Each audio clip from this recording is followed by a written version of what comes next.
Let's talk anime. Hello and welcome to Brandon's Discuss Anime, a 15 plus Who Access Amoeba podcast.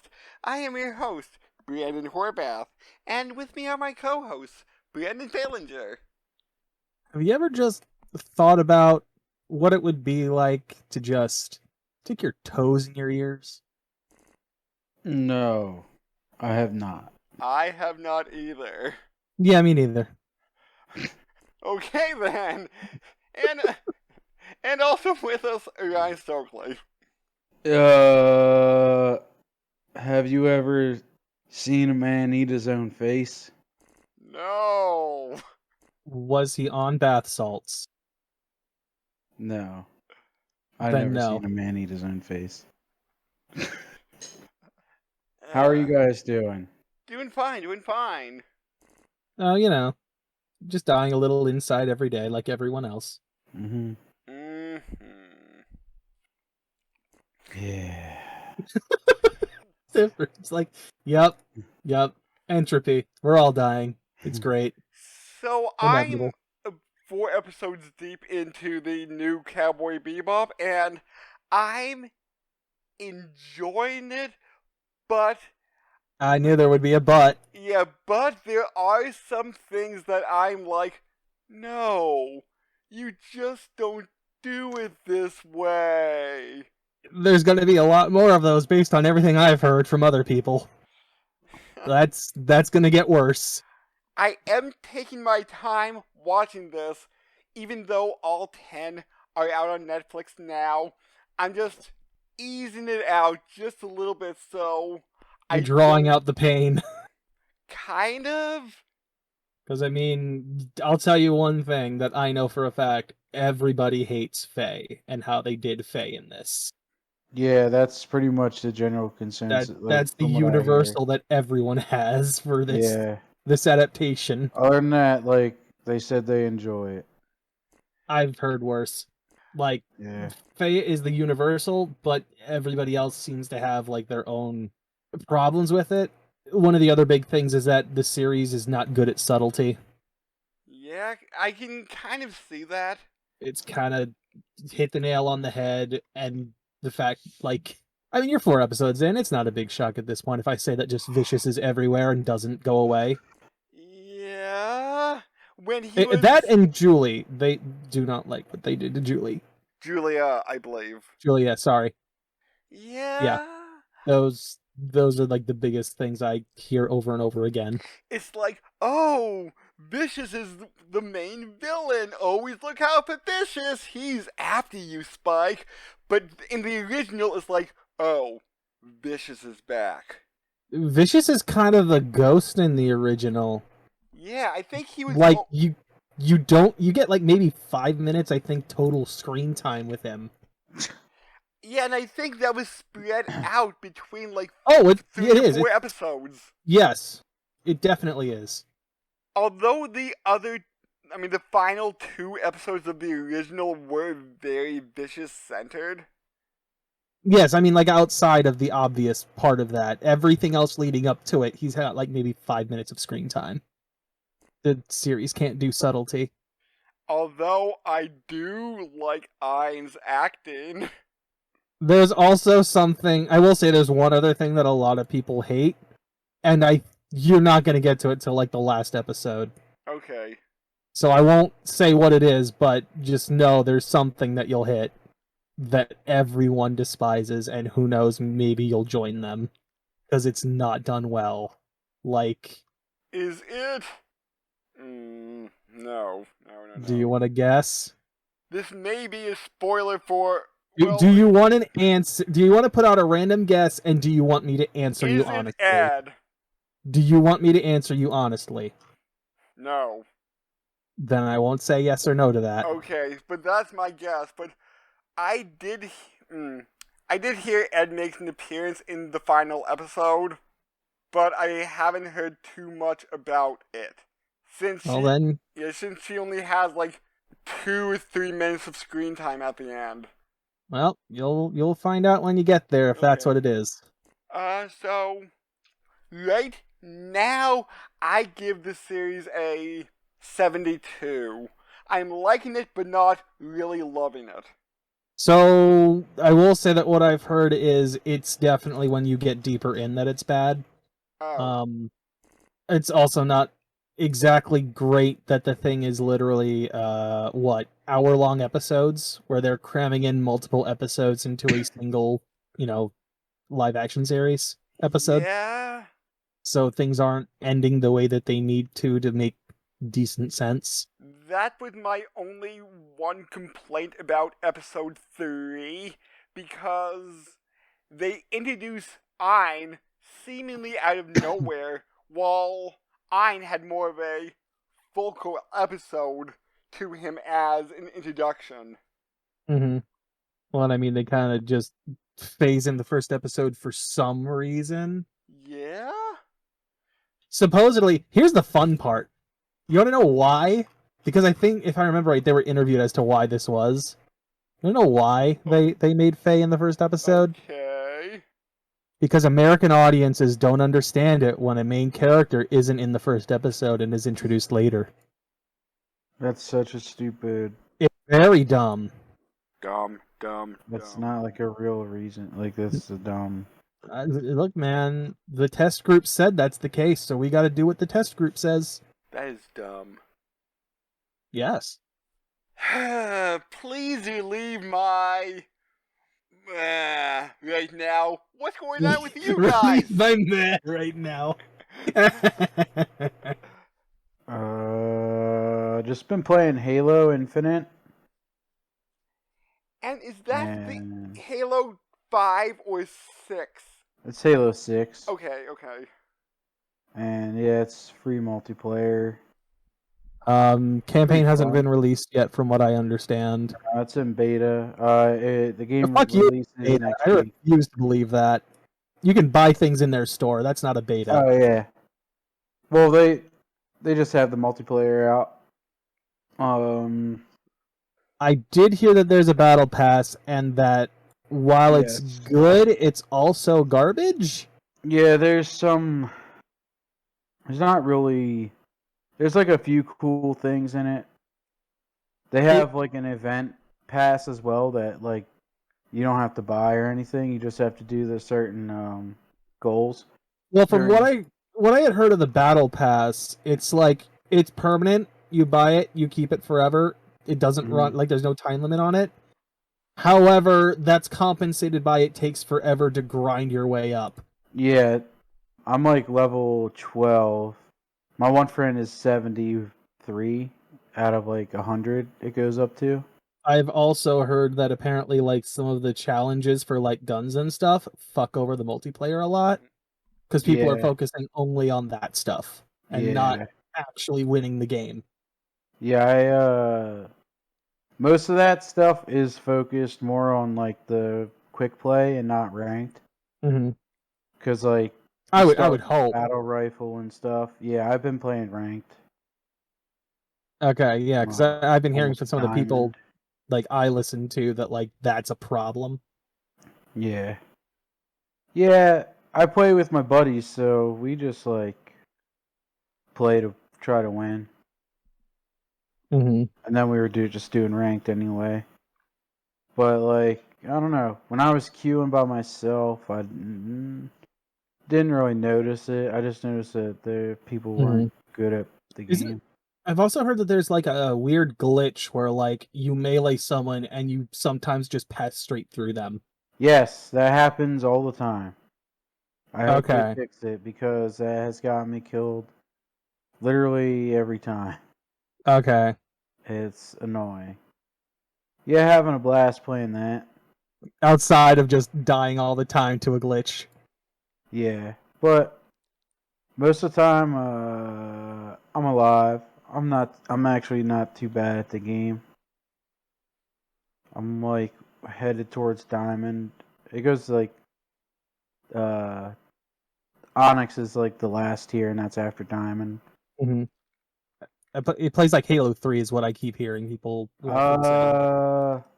Nah, it's more like Halo 4. Oh yeah? Yeah, the guns have different kill times. Oh, that was the other Then- thing I heard. Like, most of the alien weapons are just not good. Yeah, the only good gun in the game is like the battle rifle. And the sniper rifle kind of is okay. There's another gun called the lightning gun, which Yeah. is an instant kill if you get a headshot, so I like using that. But the ranked maps are cool. They're now that I know where stuff is in them and everything. But I actually had to watch a video on all the guns because I didn't know what any of them did. They changed like everything. Oh, wow. They're just All like right. literally completely different than like all the kill times are different. They look different. Some of the guns are just called a different thing now. Mm-hmm. It was like they took Halo and then made like they made Halo, but they took like everything that everyone was used to and like gave it something else. I don't know. I think they're What trying to do like a battle royal type thing, battle royale I type. would not be shocked if that game mode gets put in somewhere. Because there's like 20 weapons in the game. I have So- heard, and this was just speculation. This isn't anything that, as far as I'm aware, has ever been confirmed. But I had heard that it seems like they might be rotating in and out weapons. So, like, old weapons might Ah. make an appearance later on, but previous Okay. weapons might cycle out that were already there. Yeah. Huh. I noticed for some of the game modes that the weapons are different. Like the power weapons, certain power weapons are on the map Mm-hmm. in different games, like Oddball and Capture the Flag and stuff. They have different weapons and abilities. All right. What's going on with you? Well, I picked up the new what are the remakes for Diamond and Pearl Oh. because I am a Generation 4 sucker. You know, you used to hear the term like Gen 1 are thrown around. I'm like, nah, I've never been one of those. I've liked Gen 4 the best. Most of my favorite Pokemon come from that generation. So I picked that up. Apparently there's a bunch of like glitches and shit that you can do in there, and I was actually looking them up a little earlier because I've not fucked around with it. Uh-huh. Because I've mostly been doing a Nuzlocke, so I'm like, there's glitches. Okay, cool. I haven't stumbled across any yet. Apparently, there's some fuckery you can do with like the menu, to the point where like it can allow you to skip like story progression as well as like any trainer battle.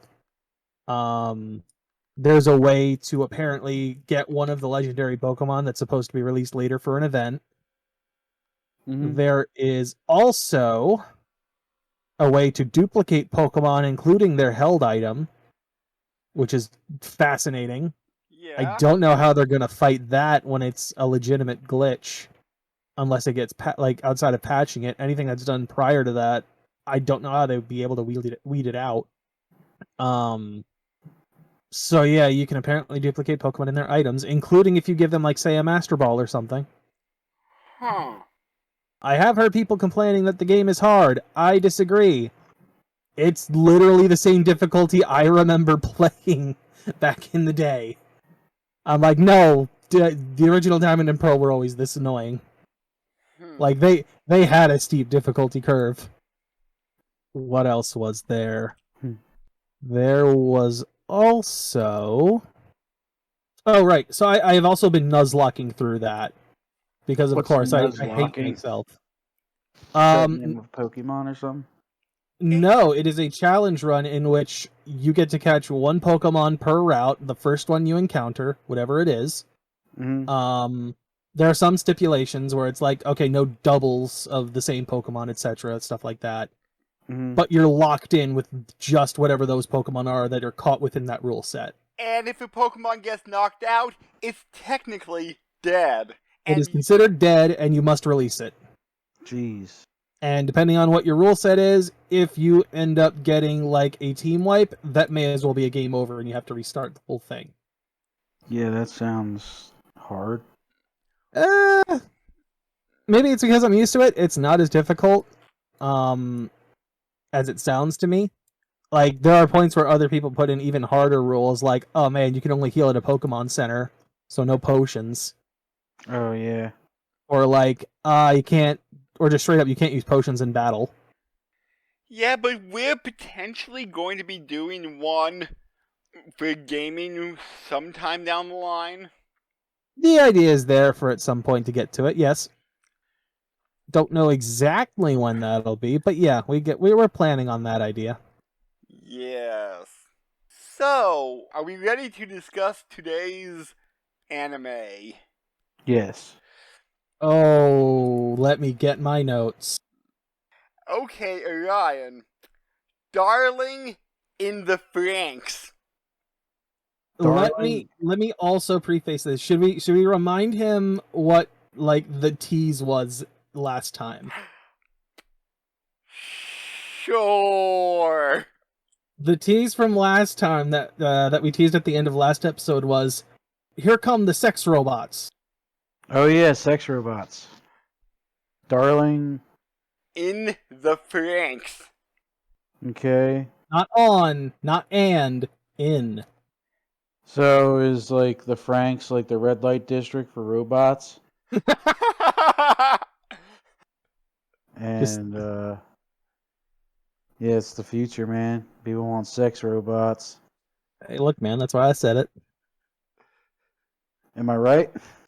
You had to keep going. Yes. Give us more. The madam or whatever, was that what it's called? That was once a word for it. I don't know if that still What the is. hell's it? Whatever, the lady who runs the Proprietress? joint. Yeah, the lady who runs the freaking cat house. All right. The maître d'? No. Again, that might be a word, but I'm not aware for sure if that's used still. Yeah. So she like actually makes the sex robots. Has a sex. Is she like Mom from Futurama? Kind of, I guess. But yeah, she makes the sex robots, and it's like, darlings in the Franxx, come get your sex robots. That's what that is. That's it? That's all you got? Mm-hmm. Well, our series takes place in the future where teenagers fight off alien creatures called angels and giant mechs called Evangelions. Oh wait, this series did not rip off Evangelion at all. Cough, cough. Wow.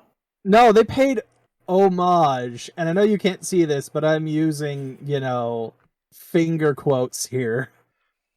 Yeah, this is made by Studio Trigger, who is made up of ex-Gainax employees. They do a good job. The art's beautiful.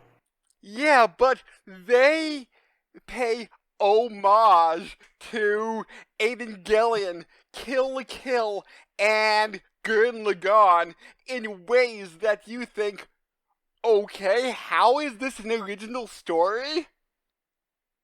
I mean, you're not wrong. I feel like there's a bit more to it than just that. Yes. The sex robot part comes from a Franxx, which is the name of the robot. And this robot must be piloted by two people, one male, one female, in the doggy style position. What the hell? Hold on, dude. Weren't you like giving me crap for like you asked me recommendations? I said Golden Boy, and you're like, "Isn't that about the pervert kid?" And you guys are watching like. I did not say that. That was not me. Style. That was freaking yeah. Like, hold on. You. Let me see. And you're freaking watching this, judging me. You're watching people freaking have an orgy in a robot. Hold on. Here, let me give you an image of this just so you get the idea. So, perfect. Here you go. Is this So like the there's your cockpit right there. That's how this works. What the hell? It's like the ambiguously gay duo where they would do like pretty much the same thing. So, kind of think of it like as a little bit of shit. What was the one that Guillermo del Toro did? What was that movie? Fuck. Pacific Rim. Yes. Think of it like Pacific Rim, where you need two people in there, but add sex. So, the weird way this works is that the female, and they call them like flowers, like the stamen and pistils. Yeah, stamen and pistils, like the genitalia of a flower, right? So the pistils are the women, and the women, I want to say like they merge their personality with the robot is what happens. Because like their bodies kind of just get stuck in that doggy position, and they don't say anything, but they communicate through like the face on the robot itself, right? Okay. They're now seeing through the eyes of the robot and Yeah. talking with the mouth of the robot. Whereas the male there is the one that's more or less controlling the thing.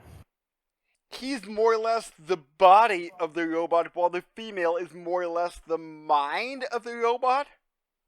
I feel like that's probably the best analogy we're getting at here. Okay. So we should also point out, right? One of the reasons why it has to be children is because they need to have working reproductive organs. Because most of humanity at this point is sterile. Oh no. By choice. Yes. Oh, okay. Because they found an immortality juice in the ground. Oh god. And if you take the immortality juice, you're basically sterilizing yourself as a counter effect. Okay. Yeah.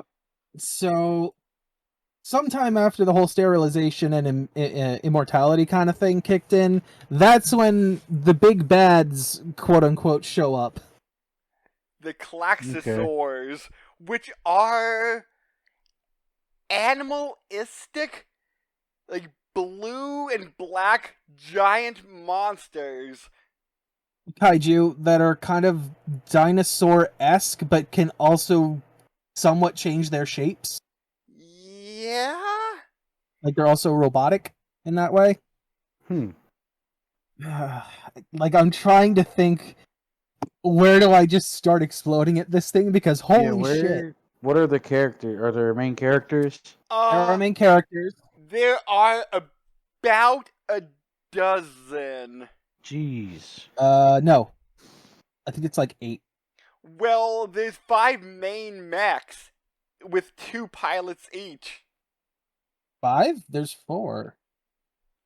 Uh-oh. There's... Oh, I have it set up here. The Strelezia, the Argentina Delphinium, the Gastella, and the Chloral... Oh, no, you're right. I was misremembering. Yeah, you're right. So yeah, about 10.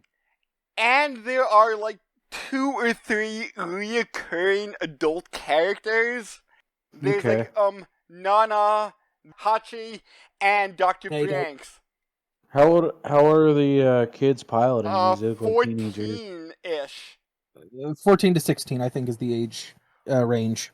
Okay. There are time skips, so they do get older at certain points. Okay. Let's see. We should also point out that the children have been essentially experiments since birth. Yeah. And wait. Go on. How are their children if everyone's sterile? The argument would be probably like frozen semen and eggs. Okay.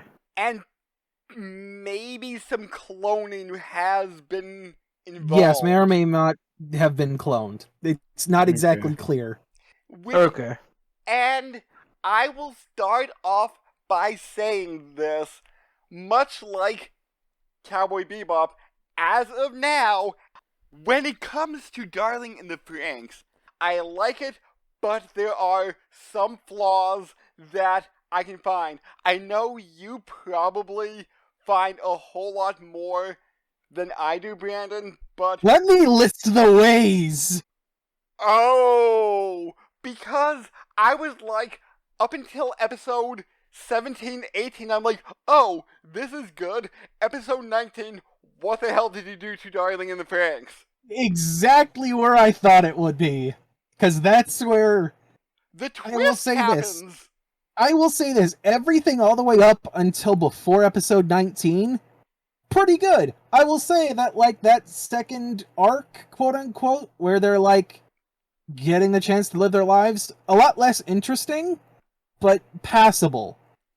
Episode 19 just shits on everything, and from there it gets worse. And it's like, it has a Gurren Lagann style change to it that's like, okay, I thought this series was going in this direction, but sudden right turn out of nowhere, and the road is gone. Like, there's no way back. It feels like somebody rewrote the script at the last minute, is what it really feels like. Maybe? Like, there are things that are set up in that first 3 quarters that's like, oh man, this is totally gonna pay off, and then it never does. Alright, so without getting super deep into, like, the woods of this quite yet, remember the promise that Mitsuru makes with Hiro? Yeah. About how they'll pilot a Franxx together? Yes, which is impossible. Ah, but is it though? Oh, Because you do see the Nines, the elite group that's in here is able to do it. But, since they're, and I'm just going to jump out with a big spoiler for Ryan here, but since they're clones of 02, are they... But 02 always needed a pistol. So because they're clones of a female, are all of them technically somewhat female that they... See, that's the other thing, though. They tell us that, like, Hiro, for example, is special even before, like, one of the big bombs drops later on, right? Uh-huh. Like, before any of the things happen that then lead to the series of events we get in the actual series itself, right? Like, he gets tested on, same with Ichigo, same with Goros, right? They all get these tests, like, he gets the candy for it and all that. They never explain what those tests are about. And it's assumed that since he's, one of the low numbers, because before the children Orion got names, they were all referred to by a code number, right? For instance, our main male character, Hiro, was 015? No, 014. No, 016. He was 016. Yeah. Ichigo was 15. Yeah, Ichigo 15, yeah. Yes, he was 016, right? And they kept saying things like, oh, he's a special case, and, the lower numbers got tested on with, like, weird tweaks and stuff. Okay. But they never elaborate on what that stuff is. Okay, they just know that. We just know that prior to events in this series, like the main timeline of events, they were experimented on as children, and to do something besides just, be good at piloting these robots. Mm-hmm. Later on, we find out that there may or may not have been a blood exchange between certain characters in which someone might have been fundamentally altered at the DNA level. Boy. So, humanity also lives in things called plantations, which are like giant domes that kind of roam around on the desert planet that is Earth now. And isn't this the 2100s-ish? Something like that, yeah. I don't remember the exact year it starts. Let me see. Early in the Franxx year. And this is... It is 2037? Oh. No, 2137. Ah, that makes more sense. The original war with the Klaxosaurus starts in 2037. So that's been going on for like 100 years. And this is a mecha romantic drama series, so... But they make it very ecchi at the start. It is very pervy. Yeah, but there is... Orion, there's an episode where liquid seeps into the cockpit and it starts burping off the plug suits that the girls are wearing. And to keep it under control, the boys don't point it out. Nope, can't tell them. Don't do it. You'll break the synchronicity. But for most of the series, there is heavy drama. Orion, we get this visual in episode 1. You tell me what they're trying to do. Oh wow, yeah. Not to mention the opening, which never changes, just has nudity in it constantly. So, are there constant bad guys every episode, or is there like a main bad guy makes reappearances, or how's that go? No. I'm going to say no. There is implications that there is one, and while we do eventually meet said bad guy / not bad guy, it's not for long. Okay. Which comes with our so-called twist that we mentioned earlier. Mm-hmm. So, more or less, this series starts out with like, oh hey, our main boy character just can't seem to sync up with his female counterpart in the Franxx robot, and so he's fucked. He can't pilot one, even though that's supposed to be his sole purpose in life. Out hops along this elite person, who is called 02, codename 002, who He's like OG. is able to apparently pilot one of these Franxx on her own. Though there's a rumor that circulates about, you can only ride in that Franxx with her about 3 times before it just kills the person that's with her. Is she so strong? That is the implication, yes, that whoever it is that's in there just can't keep up with her. Here's the fun part, and this is one of the things I was very disappointed about. So, when the Franxx are being piloted only by the girl, they turn into like a weird beast form. For instance, like, the mecha that 02 pilots gets into a weird lion form, right? Mm-hmm. But when it's a male and female counterpart riding together, it becomes like a humanoid robot. Yeah, I wanted to see more bestial forms. Yes! Something between those two forms could have been super cool. We don't get that. Yeah, it sounds like a missed opportunity. It is a heavily missed opportunity. I get that the idea is that, like, when the female is the only one riding it, it will literally burn them out. Yeah. But it looks really fucking cool. What? Well, how many episodes 24. 24 half-hour episodes. And how many seasons? 1. Yeah, Okay. one. It's considered 1 season. I kept thinking it was 2. They had in that early many 2018. times? Okay. So they had a bunch of time to freaking... They could have had... How many episodes or how many spots do you think they turn into beasts in the whole show? I want to say 3. Maybe 4, and one of those is like a partial maybe it's transforming that stops partway through. Okay. There's a point where it's like, oh, this is going to be so cool. We're going to be able to see what one of these looks like when it goes beast mode, and then it just gets cut out, and I get so freaking... Alright, let me put it this way, because this show's already sexual, it left me blue-balled, man. I'll be real. I was blue-balled by that. I was so upset.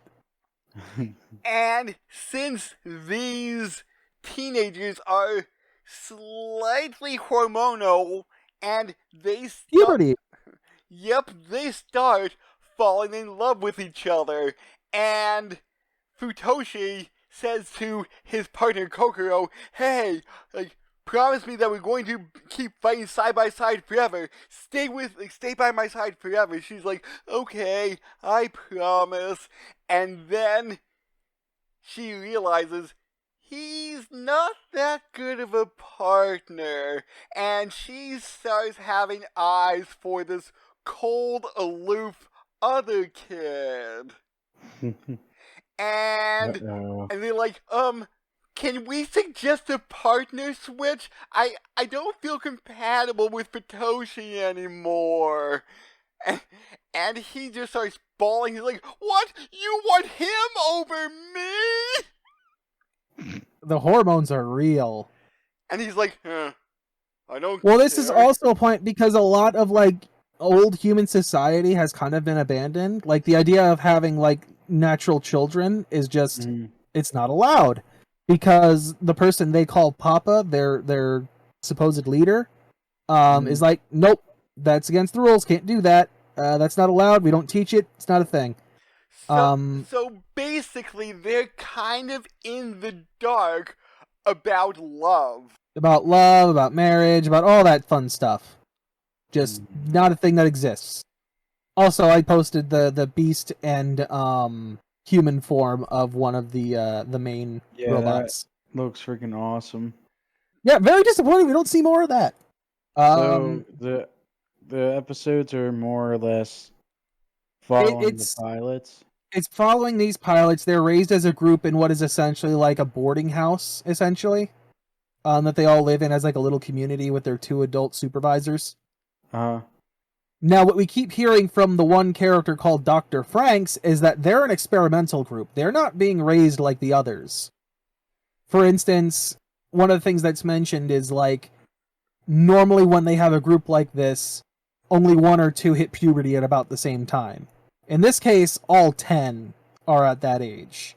Another thing that's mentioned is that like they all have custom robots, whereas a lot, from what I understand, most, if not all of the others, have a more generic build that they work with.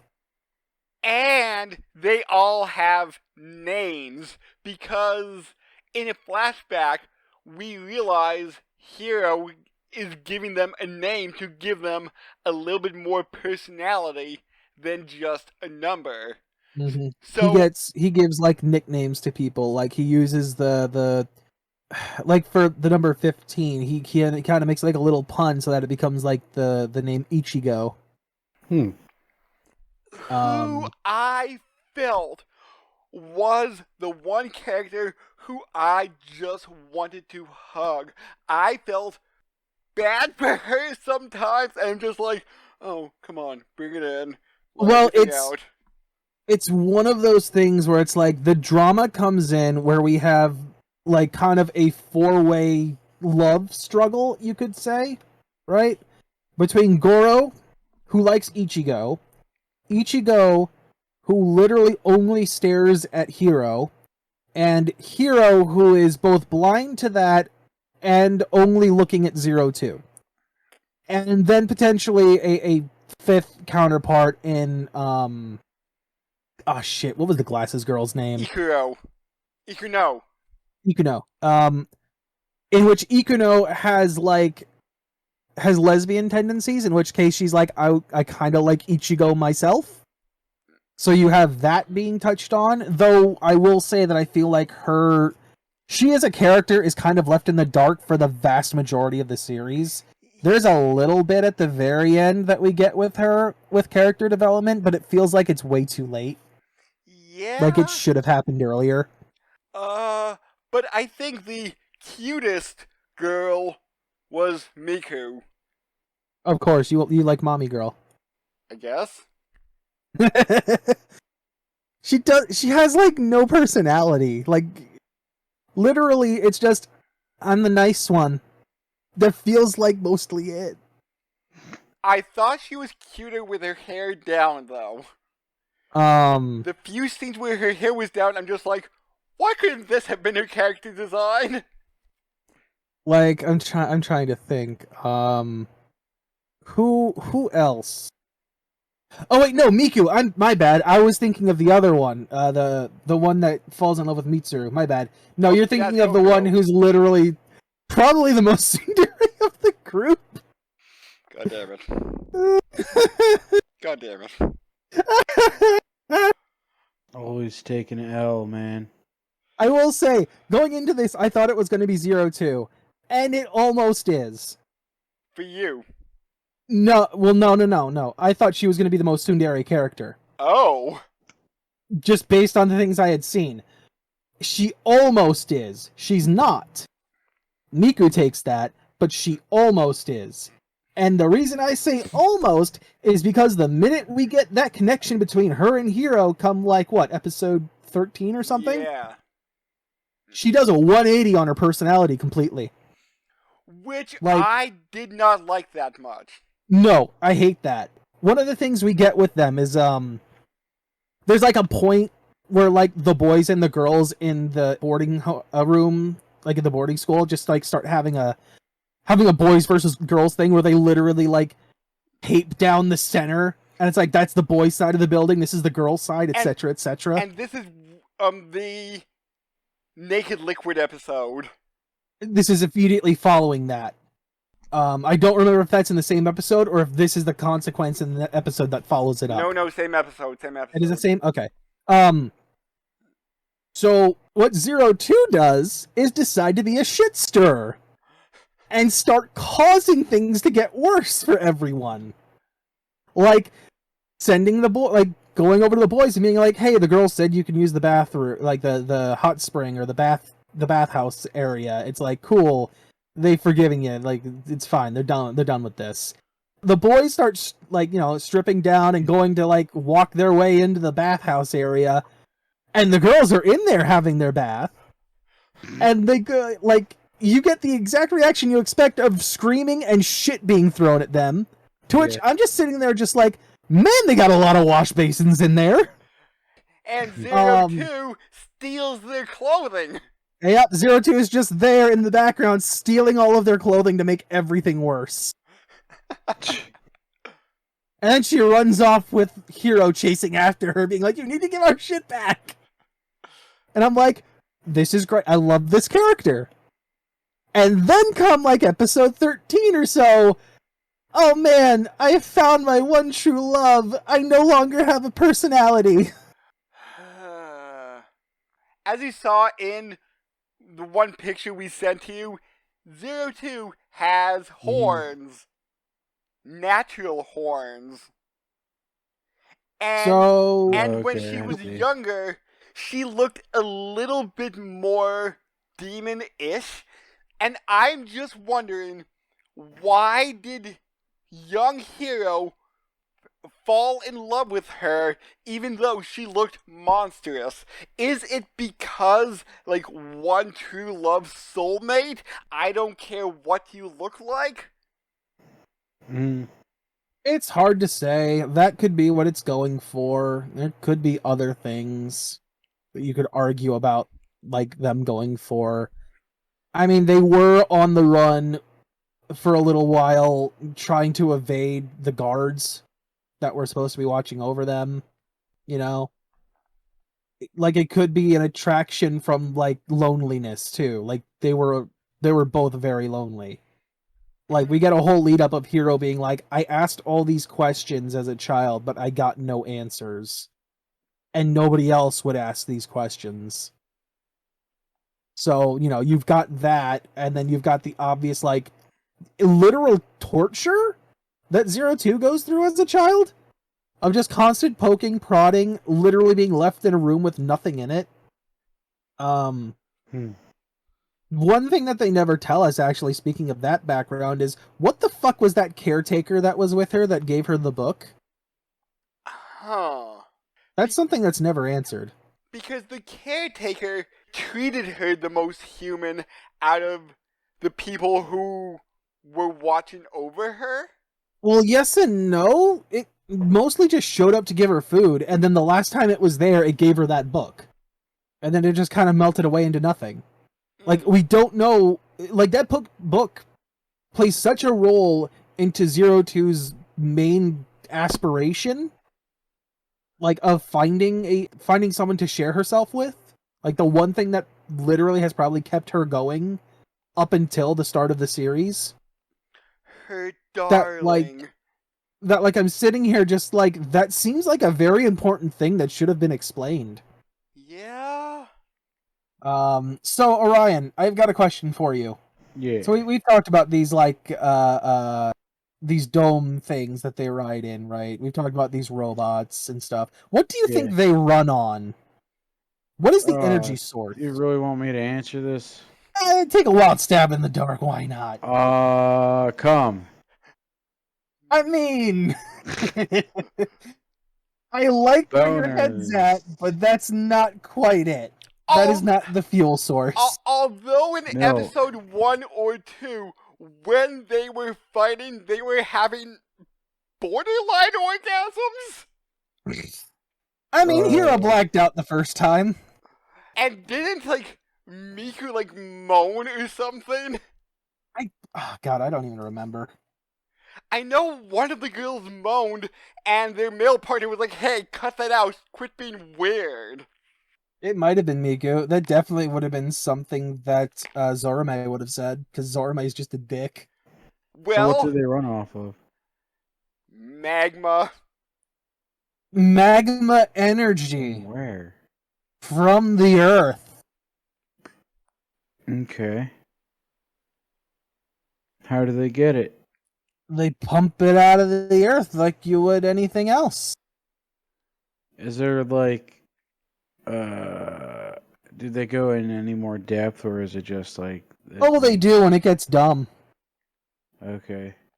Especially when you start thinking about it for more than 5 minutes. So, magma energy is something that is discovered back in, I think it's 2025? Yes.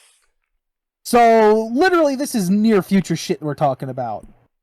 Which, in a story that's based on Earth and is so close to the current time period, I can only immediately assume that in, what is this, 2021? That in 4 years we're going to still be in more or less the same situation. Mm-hmm. What fossil fuel company is ever going to let this take off? Yeah. They're literally going to sit there and pump tons of money into discrediting it or making it seem very unsafe. Mm-hmm. A lot like how they did with renewables currently, with nuclear energy, anything that would not be fossil fuels. Yeah. Supposedly within 7 years, this supposed group called Ape uses magma energy and is like, oh, it's the best thing ever, and eventually they literally come out on top of everything and gain a bunch of credit and global praise and recognition for discovering this stuff and putting it to use. To which should be the opposite. You should already have that stuff, and then you'll be able to push back against, say, the fossil fuel companies, etc., etc. Yes. So immediately my brain is like, this doesn't make sense. And I mean, here's the other fun thing we learn. So apparently pumping out magma energy makes the Earth less fertile and has what is turned it into a barren wasteland that it currently is. Yeah, I was gonna say, with pumping the magma out kind of fuck up the whole Earth. Supposedly it's not just magma, it's magma energy. It is a completely different resource. How it differs? Your guess is as good as mine because they're not very clear. We learn later what it's supposed to be made of, but why they're calling it magma energy still doesn't make sense then. Yeah. The name is very misleading based on what we find out later on. So our pioneer who discovers how magma energy can be utilized and stuff is our good friend Dr. Franxx, or Franxx as he is later known. This guy's a motherfucking piece of shit. He is absolute human trash. Even before getting involved with any of this stuff, he's already doing morally and ethically dubious experiments. And the only reason he's going anywhere is because he gets results. They try to make him seem sympathetic and redeem him in the later third, but it doesn't work. It does not work. No.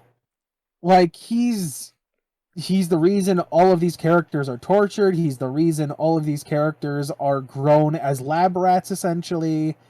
He's the reason literally everything exists in the way that it does at the moment. I don't think it would be too much of a stretch to say that if this guy had not been around, things would have not gone as shit as they did. The best thing is his reason for why he's doing all this stuff. Or at least why he's willing to. He's an atheist. That's the reason. Yeah, this is one of the worst depictions of atheism in anime. At least that you've seen. I'm sure there's much worse. In fact, I'm pretty sure there's one that I can think of offhand where it's much worse. Is it Bleach? No. Oh. I have a much different one I want us to watch at some point. I haven't even told you what it is yet. But it's one that I found the behind the scenes shit of, and I'm just like, we need to watch this garbage. Oh. We absolutely have to, so I can drop this bomb on you people and just be like, congrats, this is what it is. And just watch the mouths hang open in disbelief. And just going back on defense for just a little bit here, I would say Miku is the less tsundere of all the tsunderes I thought were cute. Okay? I can agree with that, mostly because she doesn't have an actual love interest.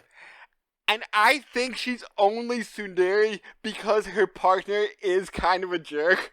I mean, someone needs to keep up with his antics. He does call himself Zorome the Great at times. Yes, and I think if Zorome wasn't such a jerk, she would be more, I don't want to say tolerable, because that is a awful. She's very stubborn. She was also the one that wanted to keep the boys versus girl war going even at the end. So she is stubborn regardless of Zorome. She is a little bit full of herself too, because Zorome would say I'm sorry, us guys we'll promise never to stare at you girls again, and she's like, well, you can stare at me a little. I am kind of hot. She does not lack in her own personal self-confidence. But still, Ichigo is the one character that I felt so sorry for part of this. I was torn between Ikuno and Ichigo. Mostly because Ikuno, I'm like, she's very quiet and I want to know what's going on in her head. Yeah, I wish we would have had a little bit more of an arc for her. Mm-hmm. Although I did see that there is a manga, I think it's 50 chapters that started about this January 2018 to January 2020. So, I'm not too sure if it goes off in its own direction and makes the ending better. I don't know that you could. Wait, you don't think you could make the ending better? You'd have to retcon a lot of things. Maybe, but again, you'd have to retcon a lot of what happens. Yeah. Let me see here. Also, here's a fun thing. We could also look at magma energy and just say it's an allegory for, environmental problems that we're having now. I kind of had that feeling. I'm just like, wait, when did we get all environmental all of a sudden? Oh, here's another thing that I have in my notes. So, remember that immortality formula, right? It doesn't make any sense. We already see what happens when we have a vaccine currently. You're telling me there wouldn't be a massive backlash from people and that they wouldn't just be accepting it immediately? It's only a handful of years and 90% of the population is fully immortal and sterile. Yeah, but it's I would not want to be sterile if that meant becoming immortal. Well, here's the other part of it. Because if I'm remembering correctly, I'd have to go back and double check.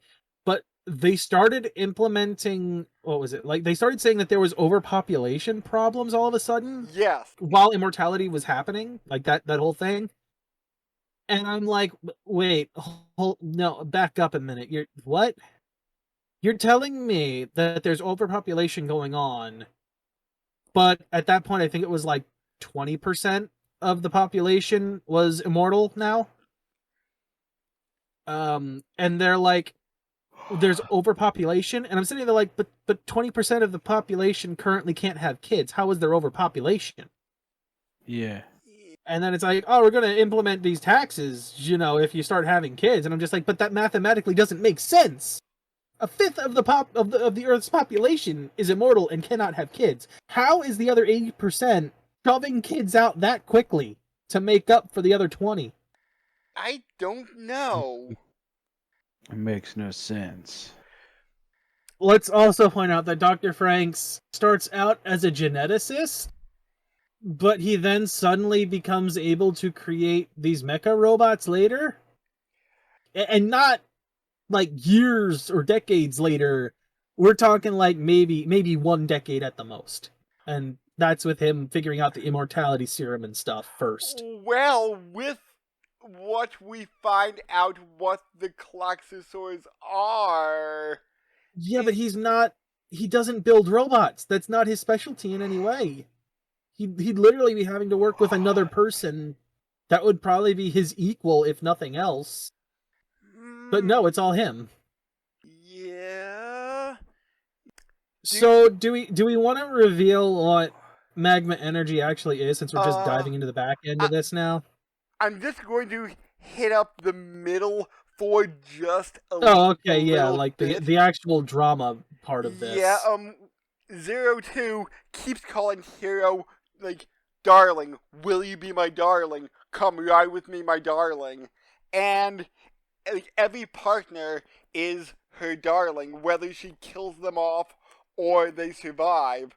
We find out, like I brought up earlier, Hero and 02 knew each other when they were kids, like I would say 7, 8 years old, and had their memories. I was gonna go a little younger, but okay, we can go with that. Yeah, maybe like 5 or 6. That's where I was leaning toward. Okay, but they had their memories wiped, except 02's couldn't be fully wiped because there was something protecting the memory. So she had a small fragment of somebody calling her darling in the past, which Hero was reading a book about, like, the Beast and the Prince. I should say that it seems like she remembered everything but what the person looked like, or the name. It seems like she remembered the events themselves, like everything other than the person it was.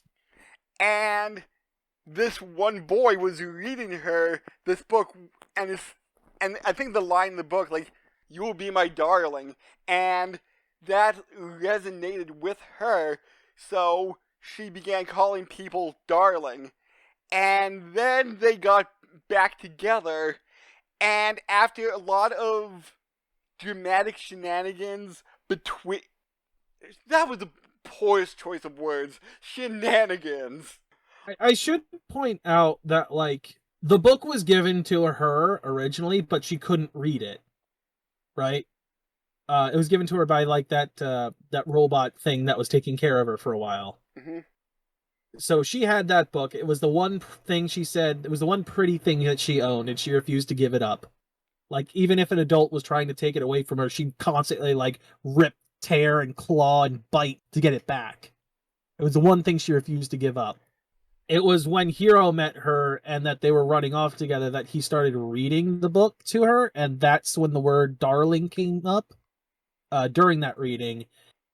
And there was a promise made during that point that he would be her darling. And then due to the whole memory wipe situation, Hero remembers none of that, and 02 only remembers the events, but not the person that she was with. Only that there is one, but she can't remember what he looks like or sounds like, or a name. And I just popped Kid 02 into the chat. Okay. Yeah, she was a lot more monstrous in her youth.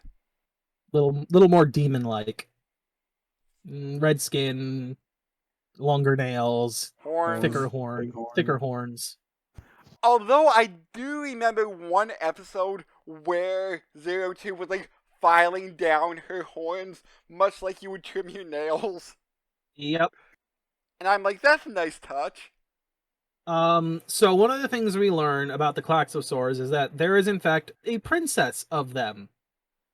Apparently the only humanoid Klaxosaur that still exists. We then learn that the magma energy is in fact liquefied Klaxosaurs. So maybe you want to think about oil, like our liquefied dinosaurs. Now, we learn that at one point, actually, you know what? I should probably save that until we get to the whole big weird fucking twist at that point before I reveal this bit. Anything that you want us to bring up before we go off the crazy end, Ryan? We should bring up like the middle section with like the little mini arc in the middle there before we jump to the next. Yeah, how are crazy like any of the monsters introduced? If you remember Evangelion at all, it's literally just, oh shit, it's on the radar, it's coming toward us, it's looking for the magma energy. That's kind of what it is. Much like the angels were heading towards Nerve headquarters. There is a bit more in that, like, they're trying to take over a certain specific target. Like, they're making their way toward that. They call it the Grand Crevasse. So that's kind of like the main area we keep heading toward. Like this specifically is what we're aiming to take control of, which arguably is a massive Klaxosaur nest, if you want to look at it that way, considering how many are just in there. Yeah. There is a middle arc where I believe you mentioned it, Brandon, already, about how Mitsuru, get her name, the mommy girl who, like, Kokoro? during one of their, there you go, Kokoro. Kokoro at one point they got a little break and they ended up getting put into like a little oasis so where they could, like, you know, sit at a beach with a cookout and stuff, you know, have like a mini vacation for all their hard work. Kokoro discovered at one point, well, all of them discovered, like, what is essentially an abandoned town that's been, like, slowly overgrown by what's left of this little bit of nature in this oasis. Oh, how could humans live outside of the domes? Outside of the plantations is what they call them. Yeah, boy, humanity was sure weird back then. Ho-ho! You want to know the weirdest part to me? Okay. It doesn't look like they took anything with them. It seems like these entire places are just calmly abandoned, including any supplies that were there. There's a point where we're in a doctor's area, like a doctor's office, where Kokoro discovers, like, a book about having your first child, right? And it's like, there's still medicine bottles just sitting on a desk here. You'd think you'd want to take that with you? Maybe, and I don't know how, like, escape from, I'm just going to say, a volcano eruption would work, but maybe they didn't have enough time to escape before whatever caused them to escape. It doesn't even look like it was left in a hurry, though, is my thought. Like, the buildings look like they had crumbled naturally, not like a Klaxosaur had come and started destroying the place. Oh. Right? Like, it looked like just natural, overgrown, you know, destruction. Not like there's an entire building smashed over there and shit, like a battle occurred. So to me, I'm just like, it literally looked to me like they had just calmly gotten up and left to, like, maybe live in the plantations. But again, I would be like, it seems like there's a lot of resources here you should have just taken with you. Immortal or not, they're not very clear if that means they're free of disease as well. Right. Like, immortality could just be, well, you don't have, you know, you don't die of old age anymore. And that is one thing that Kokoro is looking into. She's like, hey, I'm thinking about the future. I know I'm eventually going to be an adult. So what about the future? What about... Maybe they'll be an adult. We don't know. Oh, yeah. And this is something that kind of bothered me. I forgot about this.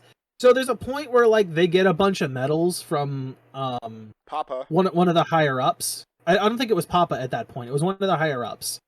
Like they get brought in, and Zorome gets lost inside the city that they're almost never allowed in the center of the plantation. Right? He gets taken care of by this woman.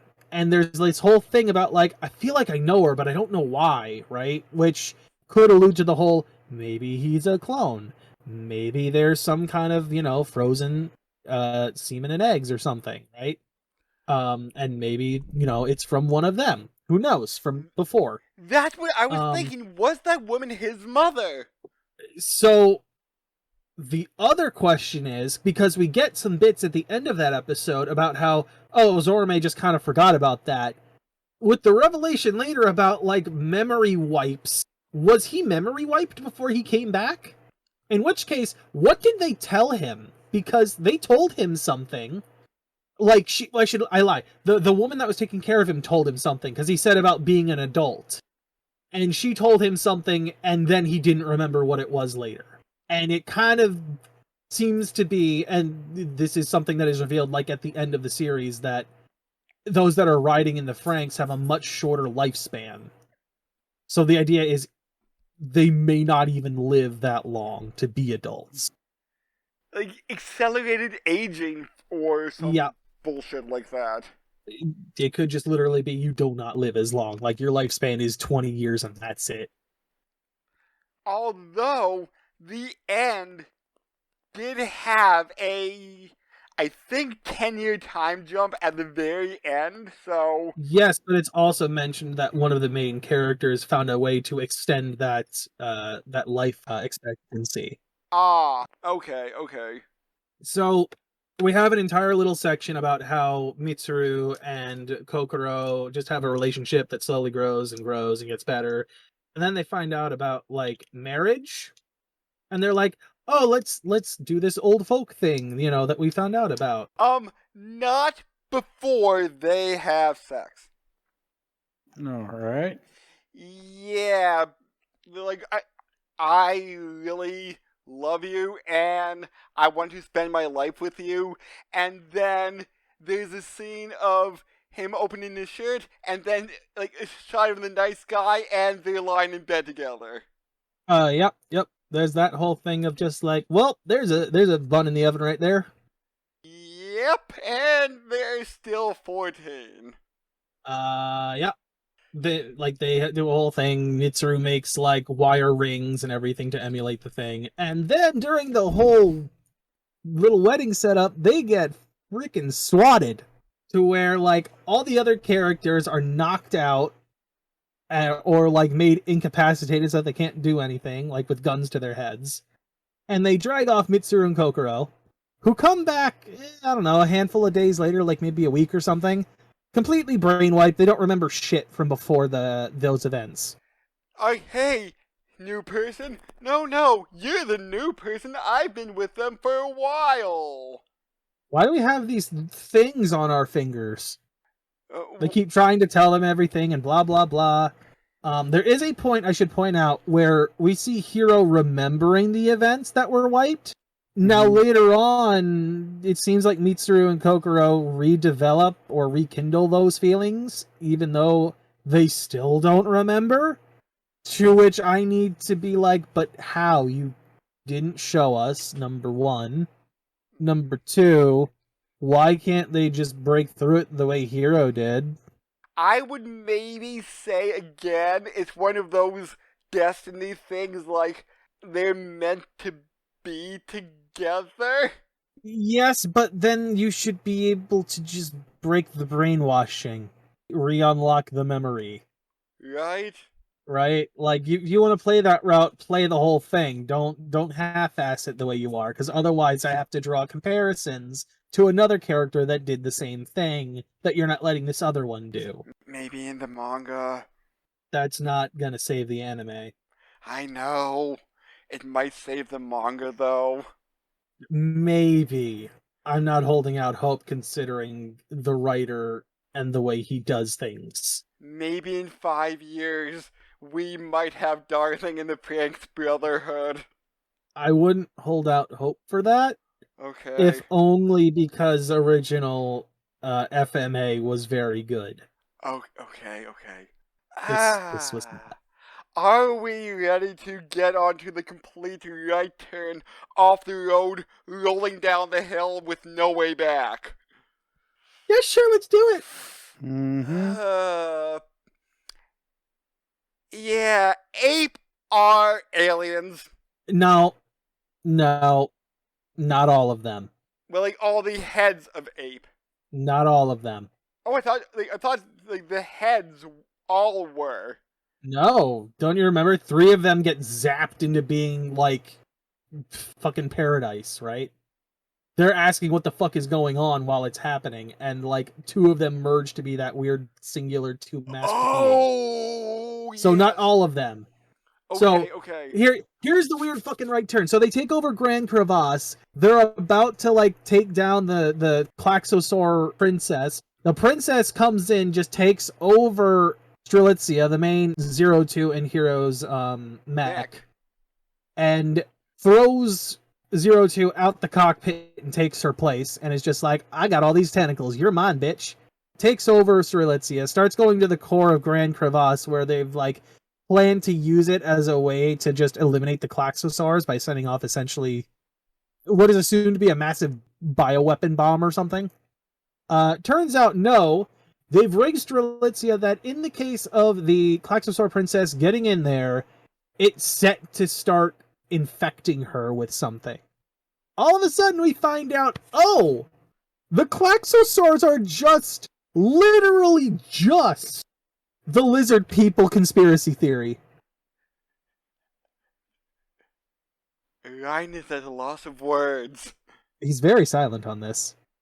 Yeah, just sex robots. Do you remember do you know, I should say, what the ancient lizard theory is? Like, I do not. lizard people living underground? Yes. Oh, that one. So the lizard people conspiracy theory is that there was a much more advanced society than humans prior to humans coming to, evolutionary power, if you want to look at it that way. Something happened that forced them to, dive underground, and now they're waiting for their time to retake over the surface. Right? Mm-hmm. That is essentially your lizard people conspiracy theory. That is essentially the Klaxosaurs. Okay. The difference here is that, oh man, Klaxosaurs used to be a people that was advanced and was bipedal and everything, right? They were called the Klaxosapiens. They were people. They had these advanced cybernetic cities. It was really cool. And then aliens invaded and tried to be like, hey, you should totally do human instrumentality. It's like paradise. Just merge your essence and souls and shit into one. It's great. Join us. To which they're like, nah, bro. And then these aliens called the Verm are like, well, fuck you. We're gonna destroy your planet now. To which, why? I don't know. Like, they don't want to join. Cool. What's the problem? You're not being very clear here. You gotta do what they say, or they'll blow up the whole planet. And then we get to learn how, like, Klaxosaurs literally, like, sacrificed bodies and shit, like, their bodies and shit to, like, become the monstrosities that we see now in the current timeline. And the weaker ones chose to become energy. Magma energy. That would then fuel them. Now, here's where it doesn't make sense. If the Klaxosapien species before was there, right, Brandon? How were they able to grow as a society at all if the magma energy is what made the planet fertile? Let me take a rain check on that. Yeah! They make a big deal about how the magma energy has dried out the planet into a wasteland, having it harvested. How the fuck did this prior society even exist if the planet would have been a wasteland beforehand? Like Mad Max style wasteland, maybe? Like, how would you even start? Did it run out of water? And then Am I starting to destroy your like for this series by pointing out the logical inconsistencies? I'm going to say 5%. I would say up to episode 18 is really good. Oh, I'm not even going to take that away from you. I completely agree. But it's the minute they start trying to answer these questions that we have that they just fall apart. Yeah. Here's one of my notes. For, like, when we get to episode 20 and the Verm are, like, fully realized to us. And I'm just like, so, with 5 episodes to go, you introduce a completely new threat that had no prior build-up, nor any kind of foreshadowing, and planning on making it wrap up within those 5 episodes. Also, this is just human instrumentality that they're trying to propose here from Evangelion. And in all caps I write, the Verm literally have no backstory nor reason for their actions. Much like the final villain in Gurren Lagann. Like the anti-spirals, like they came out of nowhere. Yes, but the anti-spirals at least had a goal of, like, spiral energy bad.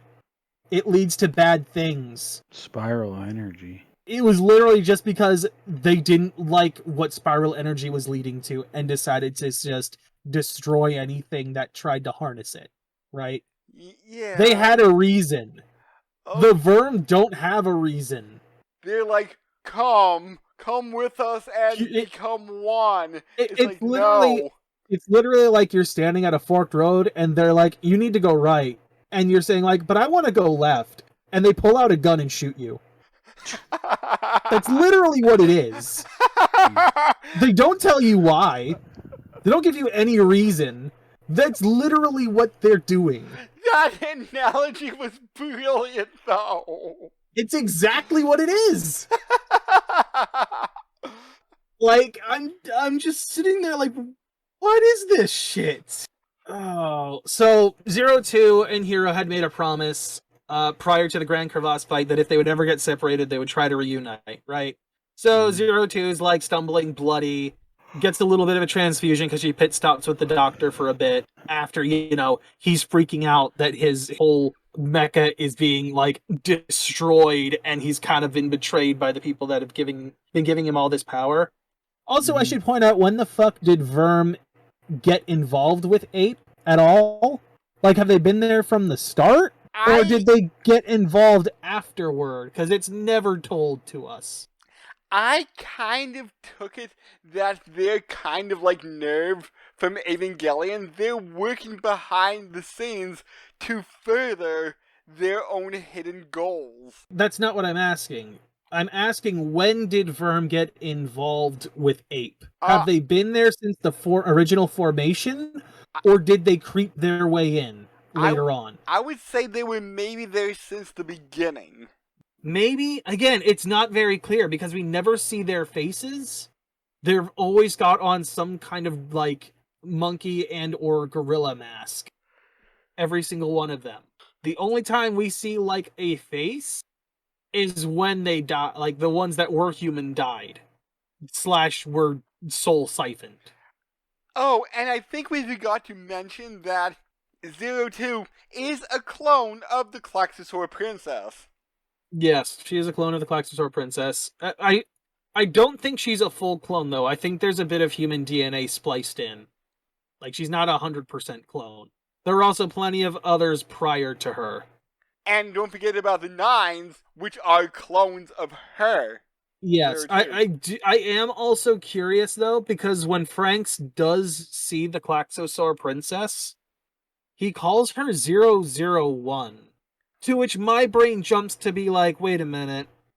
Was she, like, the first clone? Like, the first successful attempt? And just escaped? I don't... Because a code name like that jumps out to me as like, oh, this is the first successful one. Not that this is the original that we took the DNA and clone from. Which, you know, Franxx's backstory says, no, she was there originally. She is, you know, a full legit Klaxosauria. Whereas the code name makes me think otherwise. If she was, like, a true Klaxosaur and not a clone, maybe she would have the code name, like, 000 or something. She wouldn't even have a code name. She would just be the original. She wouldn't have a code number. Fair The fact that she does enough. makes me jump to the fact that she's a test subject. So we get, this whole back and forth between Hero and the Klaxosaur princess talking while they're both being, slowly corrupted by the Verm with whatever the fuck they put into the mech. Eventually, 02 gets there after a whole bunch of bullshit and, Dr. Franxx dying. And probably the most hilarious way possible, with a giant boulder smashing on top of him. Yes. 02 gets into the cockpit, and it's like, oh man, she's crying because it looks like Hero's dead, and it's so sad, and blah, blah, blah. And you see, like, Klaxosaur Princess Ghost being like, so this is what love is. We thought we were strong when we threw away, our emotions to become evil killing machines to protect our planet. Maybe I'll just leave everything to you guys. I'll give you all the leftover power I've got. And then we get this whole thing of like, oh man, they forced the Verm off. It's great. The leftover Klaxosaurs are like throwing themselves at the Verm and chasing off like the spaceships that have come in from the Verm's end of things. The Klaxosaurs are becoming like weird rocket missile things that are firing off and blasting them. At that point I'm like, what's going on? Yeah. Then they're like, hey, we bought ourselves some time. And the Verm are like, we'll be back. Just you wait, we'll be back. And they get out, and the next thing we know, right, 02 is just kind of a lifeless body. Like, she's turned into what some might call a vegetable. Yeah. And Hero's just, like, losing his shit about it. We get, like, a little time skip of, like, a few months. And she's still a veggie. Although Hero starts noticing things like random cuts just start showing up on her body. So just to like speed things along, most of like the leftover people that have like survived that war are trying to rework Earth so that it's livable again. Mm-hmm. We get an entire thing of like, oh man, they're making up a farm. They're gonna start growing vegetables and food again like regular people used to back in the day. We get the revelation of like, oh shit, since we pumped out all that magma energy and shit, the soil just does not have the ability to sustain life with it anymore. That bullshit. Okay. And then we get the revelation of like Hero realizing what's going on and that 02's consciousness is still in what is a giant version of the mecha. Like we get a Gurren Lagann moment of like there's a giant mech piloted by a little smaller mech that's then piloted by the actual pilots, right? Yeah. Yeah. 02's consciousness is still inside the robot, and that robot went off to go and fight the Verm. In space, in their territory. And to which, Hero's like, I need to go after her. I need to chase her down, right? I need you guys to understand, I need to do this. To which Goro literally punches him in the face and is like, don't you fucking ever think about anyone else? We need help down here trying to make the planet livable, right? We need you. You've been one of our main leaders here, and you're just gonna up and leave us all? And then it all gets forgiven in like 10 minutes. And I'm just like, what is this whiplash? What was the point of the fight if you're just gonna go and do whatever he wants? Oh, he went and tried to save her anyway? Oh, he was leaving one way or the other. Apparently there was a leftover, like, Klaxosaur ship that, was set to be taken at some point, probably by the princess, before she, like, fully died. I'm just sitting there like, Goro, what the fuck was the point if you were just gonna do this anyway? If all of you were just gonna do the same thing. And help him anyway. And be a selfish motherfucker. And then it finds out that if you're pregnant, you can't drive a Franxx for whatever reason. Oh man, that womb is busy taking care of other things. It can't pilot a Franxx. So Kokoro is like, I'm going to stay down here, and Mitsuru says like, hey, I'm going to stay by your side. It's like, yep. Well, why would you do that? It's like, well, I don't know why. I just want to be with you. I don't have any memories. I don't know. There's literally nothing to base this on at all. And I'm just like, what is going on? I'm like, okay, this is kind of cute. And but... this is where Drew could have worked with Hero and did their whole final drive. Yes. Help with the piloting, get him to 02. Hell, even if it was as a sub-pilot, right? Like, he's just riding in the cockpit with him while he's helping with, like, the leftover nines.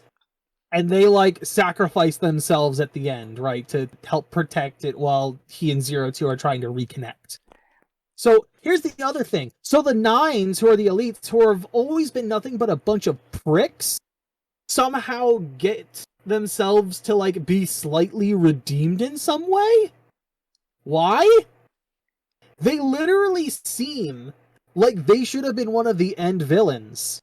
Because even when, like, their papa, which is then revealed to be the Verm, has said that he's literally going to destroy this planet, they're still fighting for him and screaming at Squad 13, which is, like, our group here of 10 people, to get back into place. What the fuck are you doing? Follow the orders. Yeah. I'm just sitting here like, these guys have nothing to redeem. These guys seem like they should have been one of the final villains for a mech-on-mech battle. And even, what's his name? Alpha, like 9 Alpha was like, hey, looks like you need a co-pilot. Well, it also doesn't make sense that they suddenly get sick? Like, after the big Grand Crevasse battle? And it's like, oh, we don't need... We don't need food, we need maintenance. And it's like, what does that even mean? Yeah. That... So, Hero partners with 9 Alpha, who is a male, and gets ready for some slightly homoeroticism. Oh, yep, there you go. Yep, goes up into deep space to be...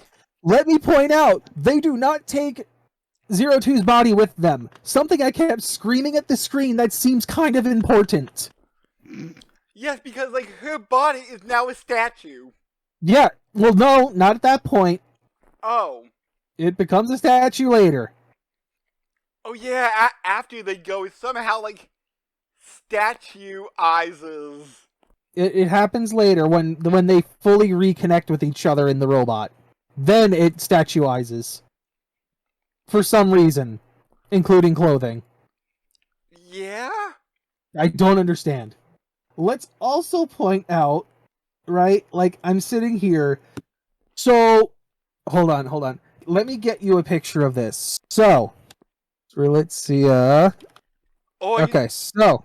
Are you talking about the final form of that?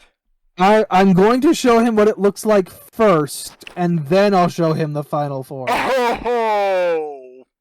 Let me see if I can get a good one, because they keep showing the final form and not, like... Well, fuck it. This is the best I'm gonna get. It's got somebody, like, doodling over it a little bit, but this is the best I'll get. Maybe? Is this? No, that one's not good. It's not clear. It's blurry. And there is the That's red not pretty. Spiritia that showed up, like... Yeah, there's that too. Like, there's a bunch of stuff that happens. Like, remember when they first connect with Strelitzia and we get those weird wings when she stabs through one of the Klaxosaurs? And, like, that never happens again. And, like, the long hair, and it's like, what? Yeah, that shit never happens again. Here, so this, ignore, like, the lines and, like, somebody drawing on pixels. I'm guessing he's taking measurements or something. Okay. That is what the mech that is piloted by another mech first looks like. Okay. Right? And so when they fully connect one more time in this thing in space, this is what we get. It is like a final form of this mecha. It's like Gurren Lagann levels of bullshit? Worse. And at least Gurren Lagann, it's all made of like a weird energy. This is just straight up skin and hair. It's like a person. This is literally a person. Yeah. Which makes no goddamn sense.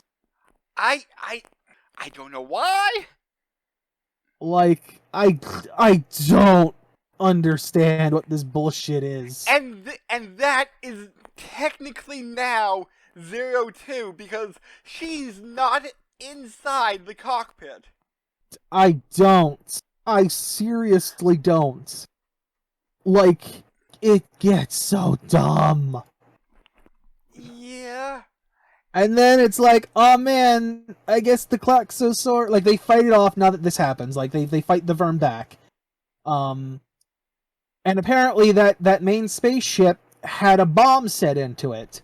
And the plan now is, we're gonna take this, and get into the Verm's home planet and detonate the bomb and just eradicate them. We'll just genocide these things. And hold on just 1 second. And Here, as this is happening, they're starting to lose mental connection with each other. Flashback. No, hold on. Okay. Before this, I want to point this out because fuck me, it does not make any goddamn sense.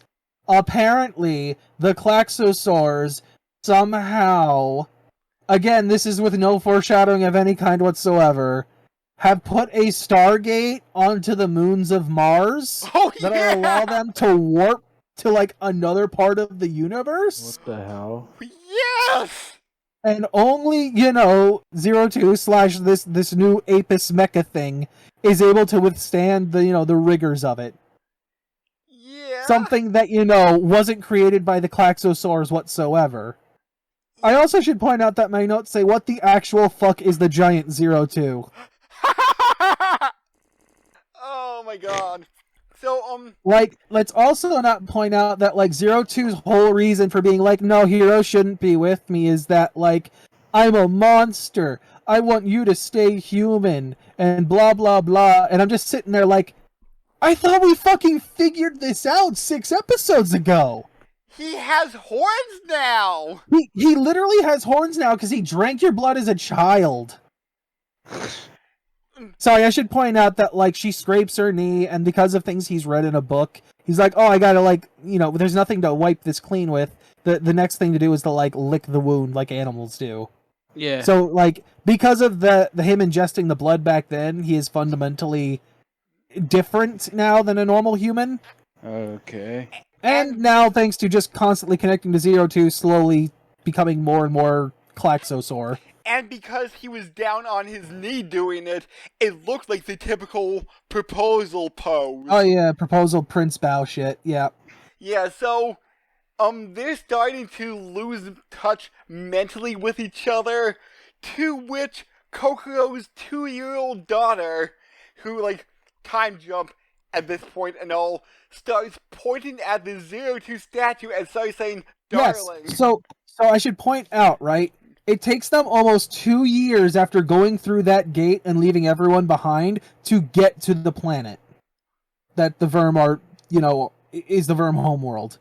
Yeah, so they're like, she shouldn't know the word darling. Yeah, because she hears, the word darling and fucking, there's, weird Verm hypnosis to where they're breaking up the connection with Hero and 02. 02 is like, guys, I need your help. Help my darling. And apparently the child of Mitsuru and Kokoro, who's 2 years old, starts saying the word darling. And they're like, that's weird. She shouldn't know this word and blah, blah, blah.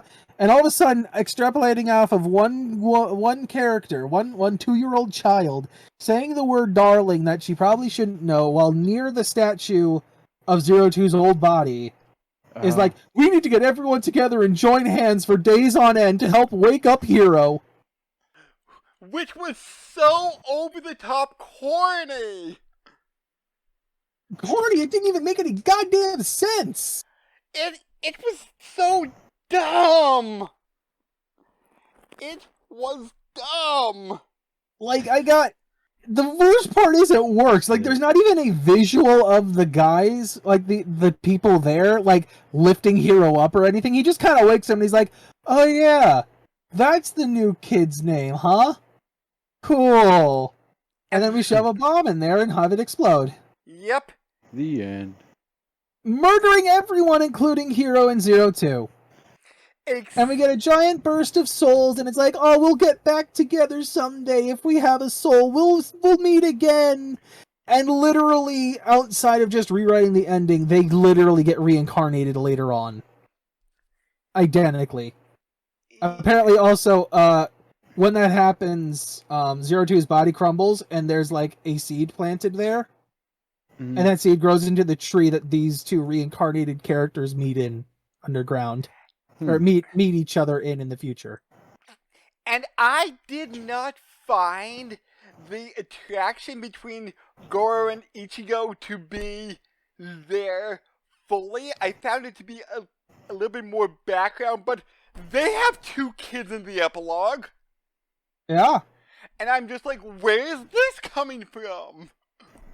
I mean, Goro kind of points out that, like, Goro's the nice guy who doesn't want to step on Hiro's toes or, you know, ruin what Ichigo has. Yeah. Like, he's almost too nice for his own good is part of the problem. And it's only once Hiro is, like, kind of permanently out of the picture by his own volition that Goro kind of steps in and is like, yeah, no, I love this girl. Like, he kisses Ichigo. Ichigo, like, freaks out a little bit, like, where is this coming from? He mentioned to her before that he had feelings for her. So this isn't out of nowhere, exactly. Okay. Like, it was back during, like, the marriage section of things that he mentions that to her. Yeah. He's like, I love her, but, like, I'm in love with you, but I'm okay with things as they are right now. Like, you don't have to reciprocate or anything. Yeah. You may call me dumb for just realizing this now, but their collar pieces are X and Y. Yep. You didn't know that? No, but just looking at it now, I'm just like, it kind of looks like, oh my god, it's chromosomes. I'm dumb. Yep. Yeah. I feel kind of dumb for not realizing it earlier. Like I said, the world building in and of itself is very good. That includes just, like, the stuff they're wearing. What do the Nines have?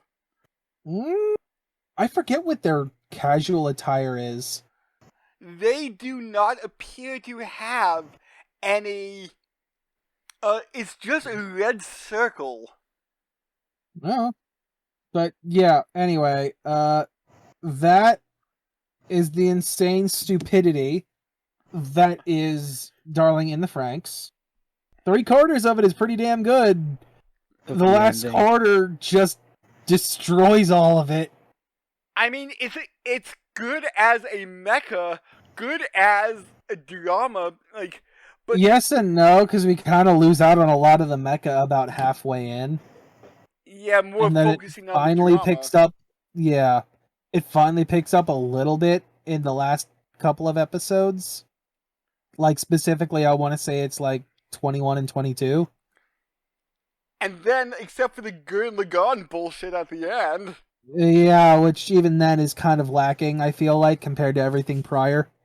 Yeah. All in all, I still say this is a solid, like, 72, 73, 74, like, somewhere in, like, in the low 70s is... Are you really gonna recommend it to someone, though, when it shits the bed like this? Like, that is where I'm at when I start, like, looking at what I'm gonna score something. It's not, how do I personally feel about this? It's, how do I feel about recommending this to someone?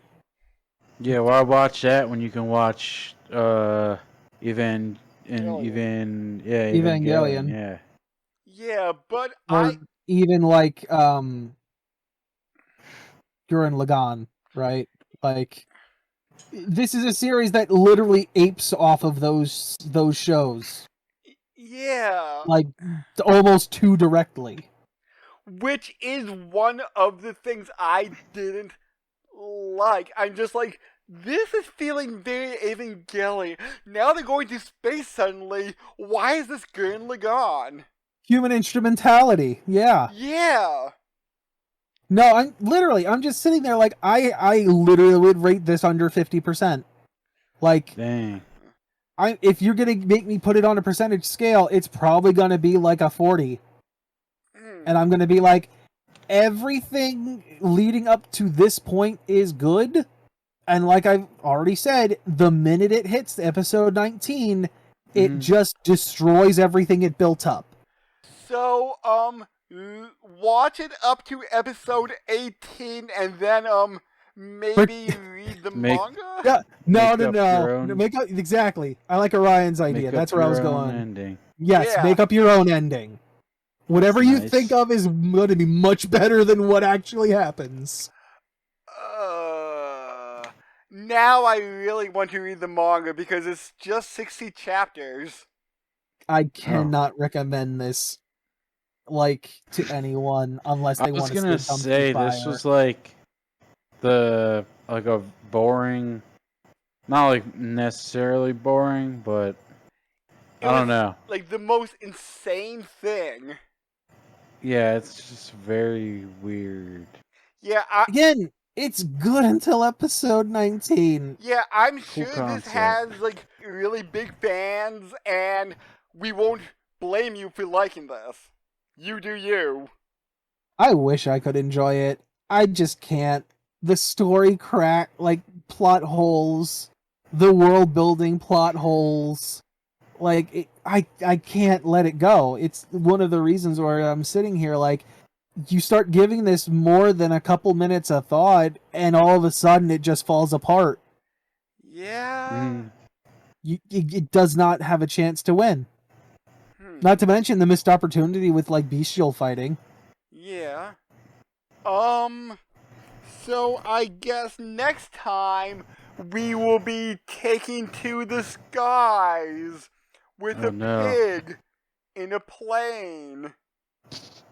Oh man, I'm smelling bacon. Ooh. Wait! I got it. Yes. This is the next anime we're doing is totally going to be Grubhub air delivery. That's what it is. I don't think they had Grubhub in World War II. If I'm remembering. It's the prototype, all right. It's the prototype. I mean, they were delivering things to Berlin for a while. Okay. Or there were airdrops in Berlin. I think we could argue that might have been a Grubhub prototype. All right, we'll catch everybody later. See? Bye.